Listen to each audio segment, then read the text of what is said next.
Hey guys, it's Ryan. Welcome back to the channel. Hope you're having a great day. Today we are on another episode of Shop Talk, and we are going to start a two-part video. We'll do part one today. We're going to be corner balancing the car, and then after the car is all corner balanced, we're going to be doing an alignment on the car. So stay tuned. We're going to get into everything today that you need to know about how to corner balance, how you want to set it up, what you want to do, the process that I do, as well as the specs that I try to achieve to make sure that the car is corner balanced to the specifications that I like to run on the car. Let's get started.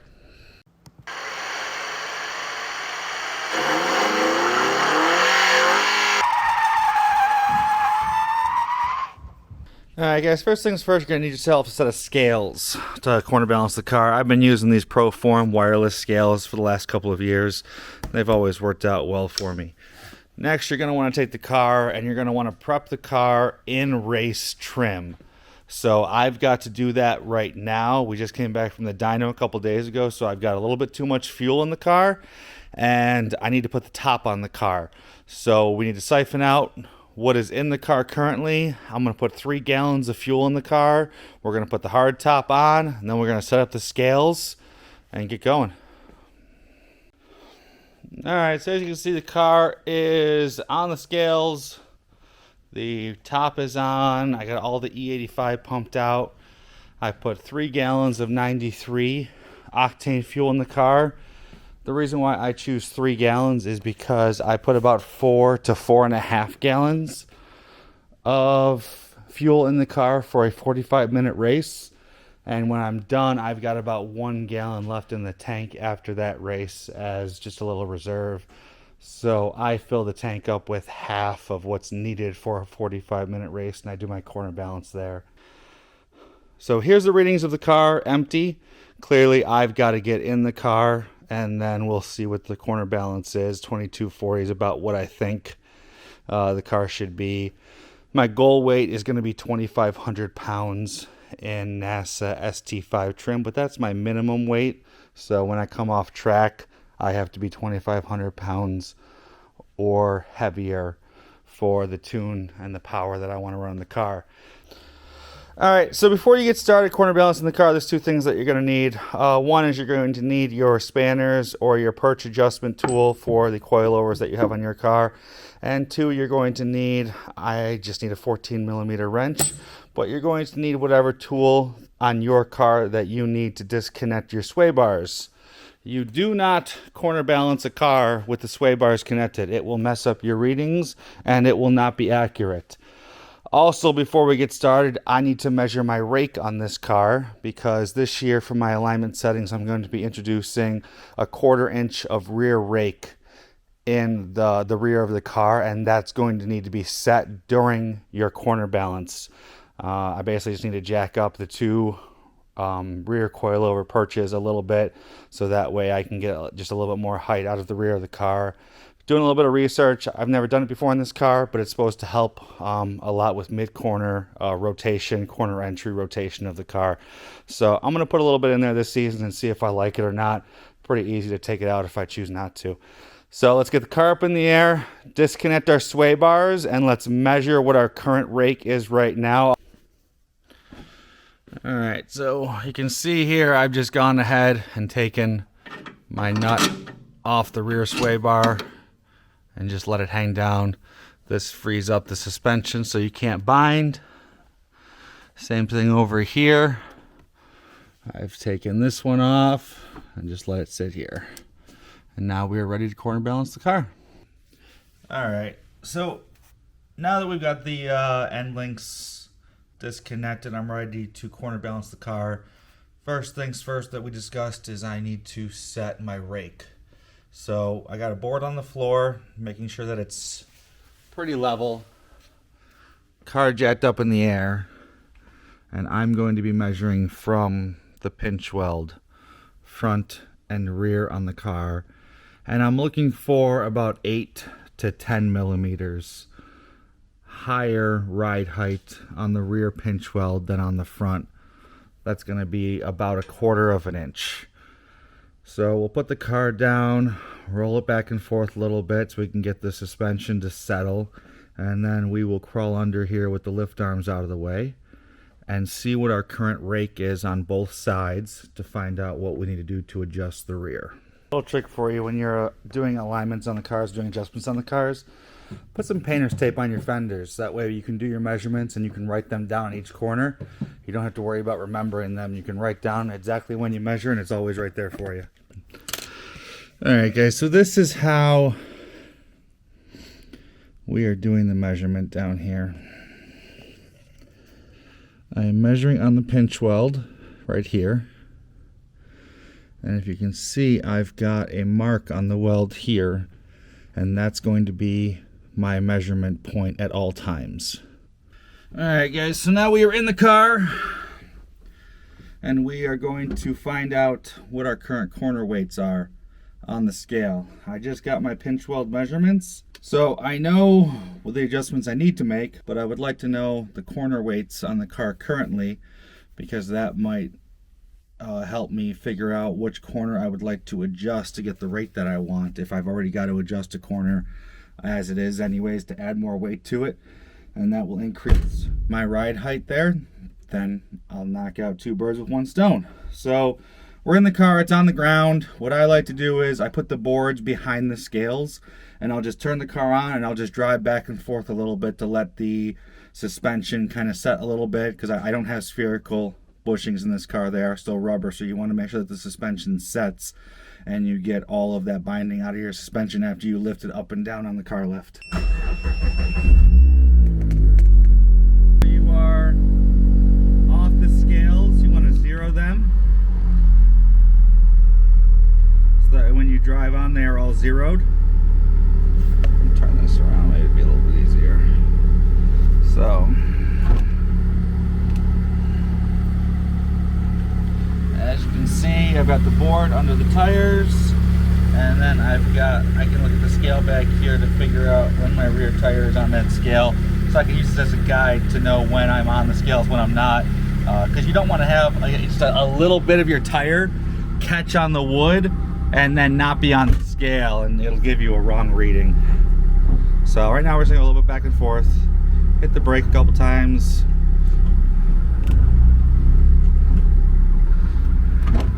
And we will slowly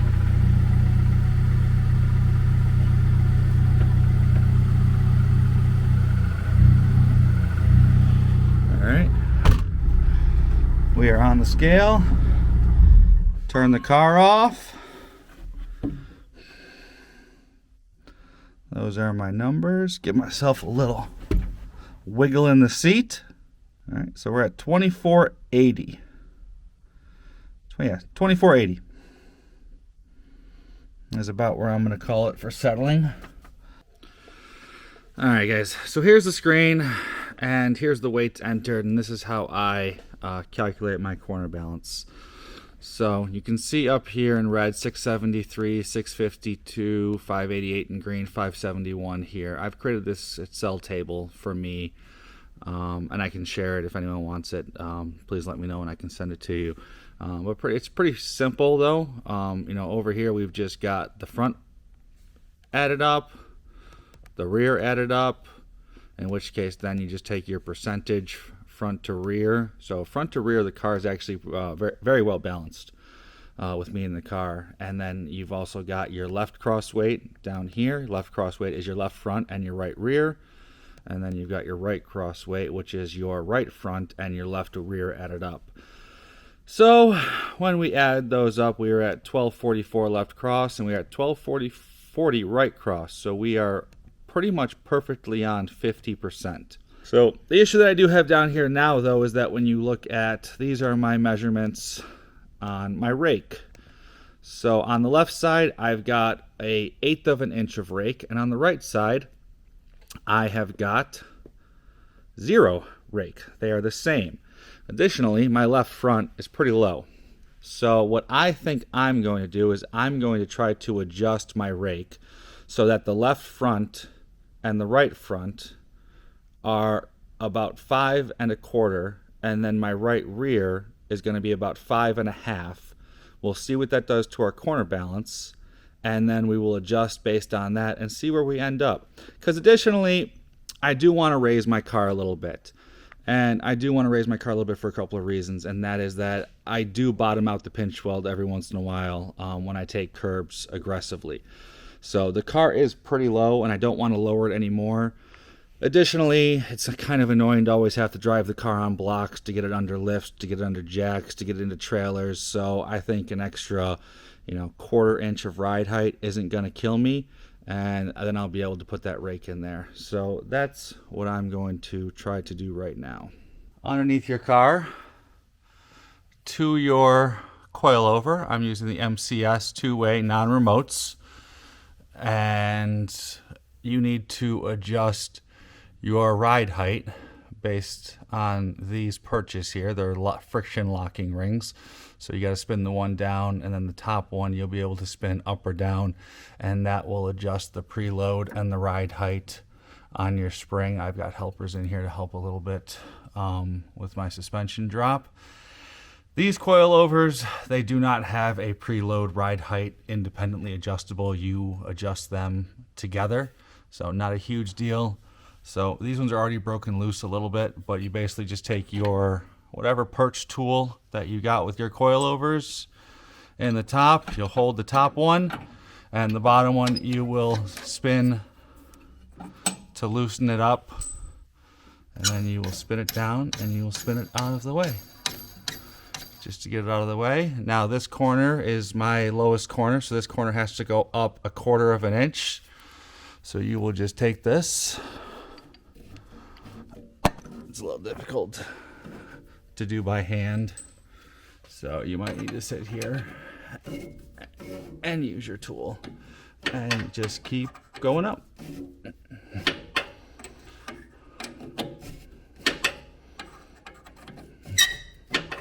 So for the rears, we are going to be turning to the right or going up the perch because we need to increase the ride height. For the fronts, we will be going left counterclockwise to lower this collar to decrease the ride height. So unfortunately, it's a guessing game.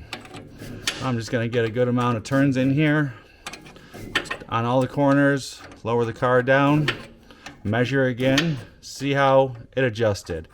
It's really just a guessing game until you kind of get a hang of how much rotation turns into how much suspension travel, as well as, though, because we're adjusting all 4 corners at once, it will do some funky things on you. So best guess, stick with it, and measure it when you're done.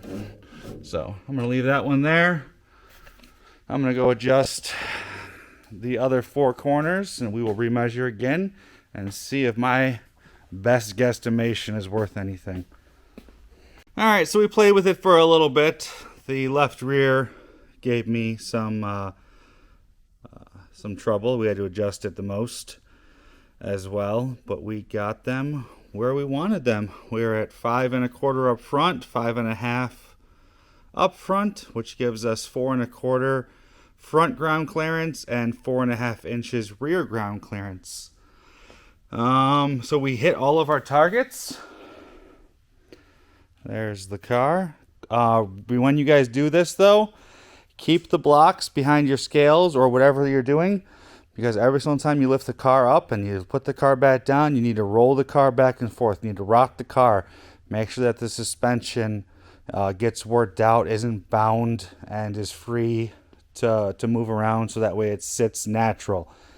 Now, I'm going to get myself back in the car, and we're going to see what the new corner balance is with me in the car and see how much that adjustment made a difference in our old corner balance numbers, because the old corner balance was basically 50-50. So we're going to see what the new numbers are. Additionally, though, before I do that, that number I was looking at, the 2484 on here, that is too light for my car. When we go up here, I am going to be running a 160 horsepower tune for ST5 this year, and that's going to be my configuration with the hardtop and with R7s. So I need to get closer to a 25-25 weight. That will get me a 14-to-1 power to weight ratio. Just because I use 14.1 because it gives you that 10th extra buffer. So we got to add some weight to the car. So I'm going to put my passenger seat back in. This seat weighs about 25 pounds-ish. So we're going to throw this back in the car because I need ballast. And then we'll do it again. Alright, we are back in the car.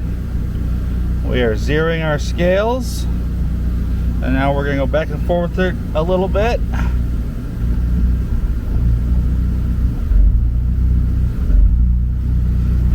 Making sure.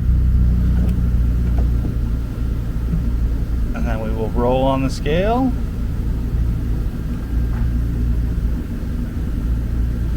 Put your e-brake up.